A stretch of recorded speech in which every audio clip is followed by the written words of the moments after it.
and welcome back to yet again another episode of Brain Space. Today we have two very special guests joining us to discuss the controversies of recovered memory.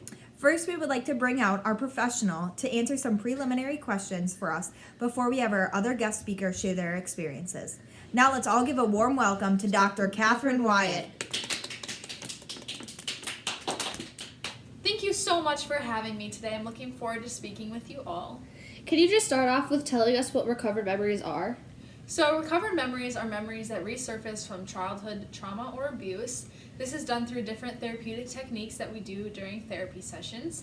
These memories have been repressed as a sort of defense mechanism for the individuals who have them, and I'll explain that more once our other guest arrives. So why are these memories considered controversial? Well, there are two sides. The first being that recovered memories are extremely important for the healing of every individual. They believe that the memories truly did happen and were repressed as a sort of self-protection.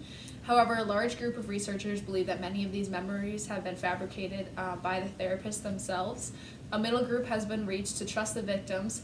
However, these memories cannot be the only evidence used to make a claim against another individual. New interviewing techniques have also been developed to prevent the persuasion of these memories. Thank you so much for this background on recovered memories, Dr. Wyatt. We'll still be here with us, but I think it's time we bring out our other guest. Everyone give a warm welcome to Joe Wilson. Thank you so much for allowing me to come here and share my story with you all. Before we get into our whole experience, I just want to make sure we have one thing correct. You two worked together on recovering your memories. Yes, that is correct. We had an extremely long and difficult process, but I'm happy to have done it as it has helped me heal a lot of my trauma. Can you tell us a little bit about the therapies you guys used? So I'll share a little bit about the therapies we used, and then Joe can tell you how effective each one was for her. The first technique we tried was hypnosis. Through this, I would talk with Joe about our goals for the session, and then I would bring her into a more receptive state. From there, I would then give her prompts to lead us into our goal for the session, and then once we felt like we had reached a good spot, I would return Joe to normal.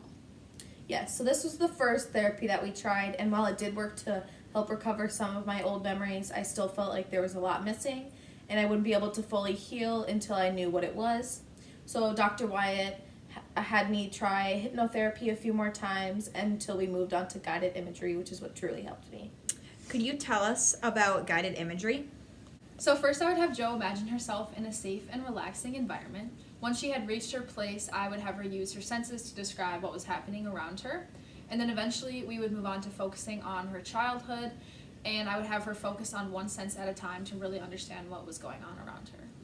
So this therapy was extremely helpful for me, and I was finally able to understand that I had been abused by my uncle for about 6 years until I grew older.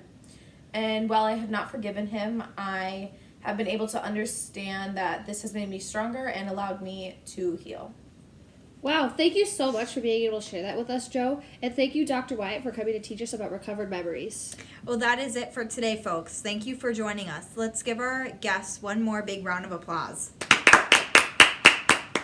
And join us next week for a new episode of Brain Space.